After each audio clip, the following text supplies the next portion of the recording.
बिस्मिल्लाहिर्रहमानिर्रहीम। अस्सलामु अलैकुम माय डियर स्टूडेंट्स। लेक्चर का आगाज़ करते हैं खूबसूरत तरीन दुआ के साथ, रब्बे ज़िदनी इल्मा। माय डियर स्टूडेंट्स, आज हम ट्रांसजेनिक प्लांट्स को प्रोड्यूस करने के तरीक़ों को स्टडी करेंगे। ट्रांसजेनिक प्लांट्स क्या होते हैं ये हम पहले से जानते हैं। इससे मुराद हमारे पास ये होती है कि हम एक पर्टिकुलर रेसिपिएंट प्लांट के अंदर कोई फॉरेन जीन ऑफ इंटरेस्ट शामिल कर दें। ये हम कैसे करते हैं? इससे पहले हम लोग क्या किया करते थे अपने डिज़ायर्ड ट्रेड्स को ऑब्टेन करने के लिए? ये सारी बातें देखने के लिए let's go to the white board. Yes my dear students, chapter number 23, lecture 16, genetic engineering of the plants. You know कि यही वो मेथड है जेनेटिक इंजीनियरिंग जिसके ज़रिए से हम लोग प्लांट्स की वैरायटीज़ प्रोड्यूस कर सकते हैं by the manipulation of the DNA, and we can gain the results in a very short period of time. What was the traditional way? हमारे आबाओ अजदाद कैसे ये काम करते आए हैं?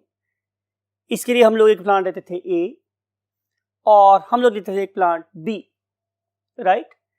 इन दोनों के जो ट्रेड्स हैं वो फॉर एग्जांपल के मेरी चॉइस के हैं। फॉर एग्जांपल प्लांट ए में जूस ज़्यादा प्रोड्यूस हो रहा है और प्लांट बी में मिठास ज़्यादा प्रोड्यूस हो रही है, तो क्यों ना ऐसा किया जाए कि इसका जूस और इसकी मिठास आपस में मिला दी जाए। तो इस काम करने के लिए हम लोग दो डिफरेंट प्लांट्स को आपस में हाइब्रिड कर देते, उसको मिला देते थे और मिलाने के मेथड को हम नाम कर देते थे, जाहिर है, हाइब्रिडाइजेशन।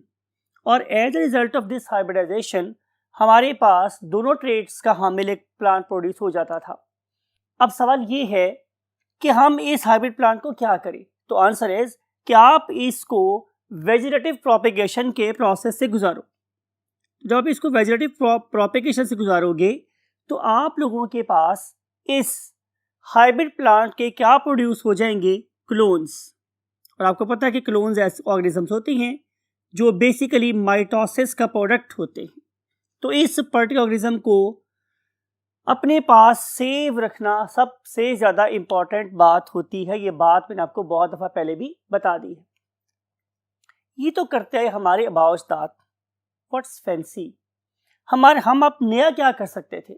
तो नया हम यही करते हैं माय डियर स्टूडेंट्स कि हम इन पर्टिकुलर प्लांट्स को जेनेटिक इंजीनियरिंग के तरीके से ट्रीट करें, राइट? एंड यू नो इस वाले केस में हमें एक पर्टिकुलर प्लांट के डीएनए को मैनिपुलेट करना है, उसमें ट्रीट करना है और उसके अंदर अपना जीन ऑफ इंटरेस्ट हमने इंसर्ट कर देना है, राइट? तो इस पर्पस के लिए देखते हैं कि हम जेनेटिक इंजीनियरिंग में कौन कौन से प्रोटोकॉल इस्तेमाल करते हैं। इस पर्पस के लिए we have to go to the next part of the board. Look at this. मैंने लिखा भी आप लोगों के लिए प्रोटोकॉल। प्रोटोकॉल का मतलब होता है मेथड, प्रोसीजर, उर्दू में कहने का तरीका होगा। तो हम लेते हैं एक plant A that is basically acting as recipient of the gene of interest. तो हम लोग लेंगे प्लांट बी, उसमें से हम ऑब्टेन करेंगे अपना जीन ऑफ इंटरेस्ट। बजाय इसके कि मैं दो प्लांट्स को आपस में मिलाऊं, तो क्यों ना ऐसे करूं कि अगर मुझे इस प्लांट का जूस पसंद है तो मैं इसके जूस की अमाउंट को मेंटेन रखूं, लेकिन उसके अंदर प्लांट बी से ऑब्टेन किया हुआ स्वीटनेस का जीन इंसर्ट कर दूं। जाहिर है ऐसा पॉसिबल है।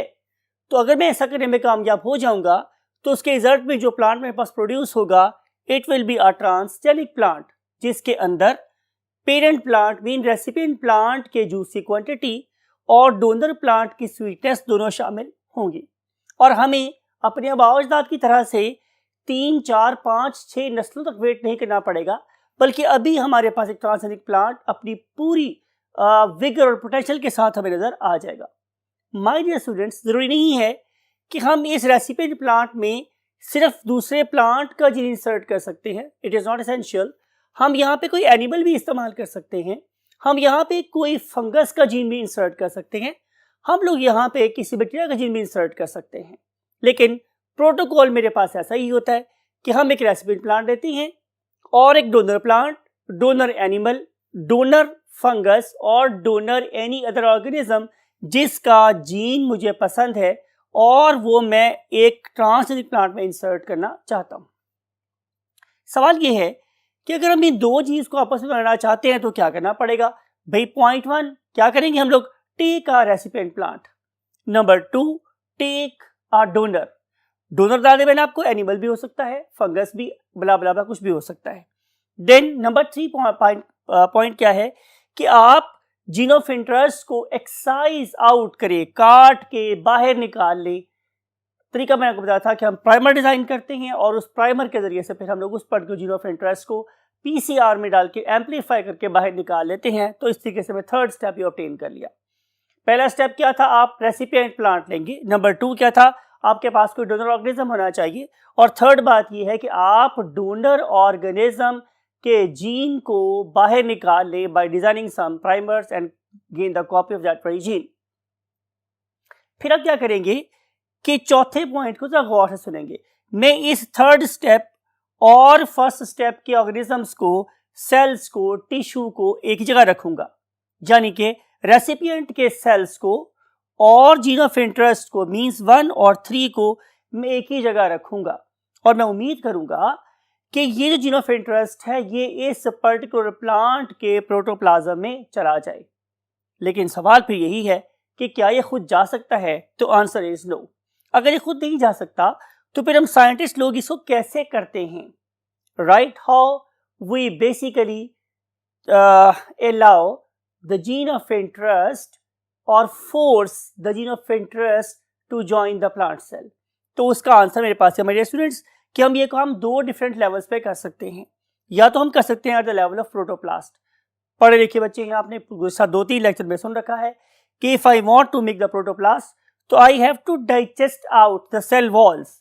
तो जब मैं सेल वॉल को डाइजेस्ट आउट कर दूंगा तो बाकी मेरे पास एक स्फेरिकल बॉल बचेगा प्लांट सेल का, that is called as the protoplast.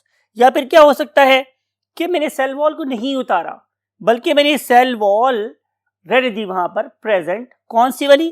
Primary cell wall, because की कैलस जो होता है वो एक meristematic tissue, actively dividing tissue होता है। तो यहाँ पे आमतौर पर सेकेंडरी सेल वॉल नहीं होती, प्राइमरी सेल वॉल होती है। तो मैं प्राइमरी सेल वॉल को वहां पे रहने दूं और फिर भी जीन ऑफ इंटरेस्ट को उसमें दाखिल कर सकूं। तो दो डिफरेंट अप्रोचेज हैं, यानी कि without cell wall and with cell wall. ठीक है, सेल वॉल उतार के भी जीन ऑफ इंटरेस्ट शामिल की जा सकती है और सेल वॉल को इंटैक्ट रखने के बावजूद भी जीन ऑफ इंटरेस्ट एंटर की जा सकती है। आइए देखते हैं कि हम ये काम कैसे करते हैं। माय डियर स्टूडेंट्स, मैंने आपने लिख भी रखा है how do we do it. हम इस काम को खुद करते कैसे हैं? तो उसके लिए आप लोग क्या करेंगे कि आप इस एनिमेशन को देखेंगे। लुक एट दिस कि हमने क्या किया, ये एक प्रोटोप्लास्ट बना लिया। यू नो प्रोटोप्लास्ट इसी सेल वॉल नहीं है और इसको मैंने एक सॉल्यूशन में इंसर्ट कर दिया है, इमर्स कर दिया है, that will allow this particular cell to remain in living condition, prevent its desiccation and loss of other living properties। Plus मैंने इसी सॉल्यूशन में क्या डाल दिया, जीन ऑफ इंटरेस्ट। दो काम कर दिया मैंने, राइट। अब मैं क्या करूंगा, अब मैं इस पर्टिकुलर बीकर के अराउंड इलेक्ट्रिकल फील्ड लगाऊंगा। जब मैं इसको करंट प्रोवाइड करूंगा तो इस पर्टिकुलर प्रोटोप्लास्ट की जो बाहर सेल मेम्ब्रेन है, it will keep its cell membranes protein channels open, right. तो जब सेल मेम्ब्रेन के प्रोटीन चैनल्स ओपन हो जाएंगे तो अब जीन ऑफ इंटरेस्ट इसके अंदर शामिल हो जाएगा। तो ये था मेरे पास एक ऐसा मेथड जिसपे मैंने सेल वॉल को उतार के ये वाला काम किया। लेकिन माय डियर स्टूडेंट, ऐसा होता है कि हर प्रोटोकॉल की हर एक मेथड की लिमिटेशन होती है या उससे कुछ सेटबैक्स होते हैं, ड्रॉबैक्स होते हैं। तो हमने ये देखा कि जितने भी मेरे पास सीरियल्स हैं उन सारे के सारे सेल्स के अंदर वायबिलिटी नहीं है। वो सेल्स अगर मैं सेल वॉल उतार दूं तो वो अपना काम करना छोड़ देते हैं। फिर इसके अलावा ये भी होता है माय डियर स्टूडेंट्स कि व्हीट और कॉर्न के केस में ऐसा हमने देखा कि अगर मैं उसकी सेल वॉल को उतार देता हूं तो उससे जो मेरे पास प्लांट प्रोड्यूस होते हैं वो इनफर्टाइल होते हैं या वो फर्टाइल नहीं होते। तो इस पर्टिकुलर लिमिटेशन को ओवरकम करने के लिए जाहिर है research was going on day and night. Scientist and students and researchers, they are deploying their brain in the process of thought and thinking। तो उसके रिजल्ट में इवेंचुअली 1987 की बात है कि जॉन सी सैमफर्ड और थियोडोर एम क्लाइन ने Cornell university में एक मेथड इंट्रोड्यूस करवाया। उन्होंने क्या किया कि उन्होंने कैलस लिया और कैलस के ऊपर बम्बार किए certain metal particles. Whenever we use particle, तो इसका मतलब है कि हमने एक पार्टिकल गन बनाई and that very particle gun can shoot the metal particles coated with gene of interest। तो जाहिर है वो सेल वॉल थी, तो सेल वॉल कौन सी थी? Primary cell wall. वो उसके अंदर से आसानी से क्या करते थे? फायर करके अंदर से गुजर जाते थे। जाहिर है जब बहुत से मेटल पार्टिकल अंदर जाएंगे तो कुछ ना कुछ उनके ऊपर क्या होगी? जीन ऑफ इंटरेस्ट अटैच हुई होगी और वो जाके फिर उसके अंदर इंसर्ट हो जाते हैं। लेकिन अगर मैं ये चाह रहा हूं कि मैं सेल वॉल को भी रिमूव ना करूं और मैं पार्टिकल गन भी यूज ना करूं, तो फिर मेरे पास एक तीसरा मेथड भी है। वो तीसरा मेथड क्या है कि क्यों ना हम इन पर्टिकुलर प्लांट सेल्स को इन्फेक्ट करने के लिए किसी इन्फेक्शियस एजेंट ऑफ प्लांट को यूज करें। जैसे कि हमारे पास एक ऑर्गेनिज्म है, उसका नाम होता है एग्रोबैक्टीरियम। आपको पता है हमारे पास ऐसे बैक्टीरियम होते हैं जो अफेक्ट करते हैं एनिमल्स को, ऐसे बैक्टीरियम होते हैं जो अफेक्ट करते हैं प्लांट्स को। तो एग्रोबैक्टीरियम बेसिकली हमारे प्लांट्स को अफेक्ट करने वाला क्या है? बैक्टीरियम है। तो हम क्या करते हैं? हम इस बैक्टीरियम को लेते हैं, इसके अंदर एक जेनेटिकली मॉडिफाइड प्लाज्मिड इंसर्ट करते हैं और फिर उस जेनेटिकली मॉडिफाइड प्लाज्मिड का मतलब यह है कि जिसमें हमारा जीन ऑफ इंटरेस्ट है उसे हम इसी बैक्टीरियम में वापस डाल देते हैं और वापस डालने के बाद हम इस बैक्टीरियम को स्प्रे कर देते हैं on the plant body. As this particular bacterium is infectious in nature, तो it has the ability to invade the cell walls, invade the cell membrane and join in the cytoplasm and eventually it can go into the nucleus as well। तो हम इस particular agrobacterium के इस infectious ability को इस्तेमाल करते हैं और हम इसे यूज करते हैं as a vehicle to transport my gene of interest into these organisms. तो ये वो कुछ मेथड थे कि जिसकी वजह से हम लोग प्लांट बॉडी के अंदर डिफरेंट किस्म की जीन ऑफ इंटरेस्ट को इंसर्ट कर सकते हैं। फिर एक काम और भी हो सकता है हमारे स्टूडेंट्स, हम ये करें कि हम प्रोटोप्लास्ट लें और प्रोटोप्लास्ट को हम किसी एजिटेटर में डाल दें। एजिटेटर का मतलब मेरे पास ये होता है कि मैं उसके सराउंडिंग में कुछ स्पेसिफिक क्रिस्टल्स डाल दूं और वो जो क्रिस्टल्स हैं उनको जब मैं एजिटेटर में डालूंगा तो वो सेल मेम्ब्रेन के अंदर सुराख कर देंगे, जीन ऑफ इंटरेस्ट उसके अंदर जा सकता है। इस तरह की जो सारी एप्लीकेशंस थी उसकी बेस्ट एग्जांपल जो आप लोगों की बुक में गिवन है वो क्या है माय डियर स्टूडेंट्स? वो है एक प्लांट। वो प्लांट है टोबैको का, तंबाकू, जिससे हमारे सिगरेट का जहर टोबैको बनता है। उस पर्टिकुलर प्लांट के अंदर ने क्या किया? उसके में सेल वॉल को उतार दिया और बाकी बच गया मेरे पास प्रोटोप्लास्ट। और उस प्रोटोप्लास्ट के अंदर हम लोगों ने टेक्निकल वे से, जाहिर है चाहे इलेक्ट्रिकल फील्ड इस्तेमाल करके चाहे रीडल मेथड इस्तेमाल करके, हम लोगों ने उसके अंदर एक एंजाइम डाला। वो वाला एंजाइम जो बेसिकली हमारे एक हम वर्ड यूज करते हैं जुगनू, शायद आपने नाम सुना होगा जुगनू। दैट बेसिकली फायर फ्लाई जैसे हम जुगनू बोलते हैं, उसमें एबिलिटी ये होती है कि वो लाइट एमिट करता है in the absence of course रात के टाइम वो जुगनू चमकते हुए नजर आते हैं। उनके पास एक क्या होता है एंजाइम, उसका नाम होता है लूसीफरेज। हम लोगों ने वो लूसीफरेज एंजाइम लिया और लूसीफरेज एंजाइम को हम लोगों ने जीन ऑफ इंटरेस्ट के तौर पे टोबैको के प्रोटोप्लास्ट पे इंसर्ट कर दिया। फिर जब उस पर्टिकुलर प्रोटोप्लास्ट से कैलस बना और कैलस से हमारे पास एक नया प्लांट बना, तो हमने ये देखा कि जो ही हम उसके ऊपर लूसीफरिन क्या करते हैं, स्प्रे करते हैं, तो ये प्लांट ग्लो करना शुरू कर देता है। इस ग्लो करने का मतलब ये है कि yes we have got the ability to transfer a gene of interest into the plant body. तो एक एग्जांपल जो बुक में गिवन है और ये मुख्तलिफ मेथड थे जिसके जरिए से हम अपनी जीन ऑफ इंटरेस्ट को प्लांट बॉडी में दाखिल कर सकते हैं।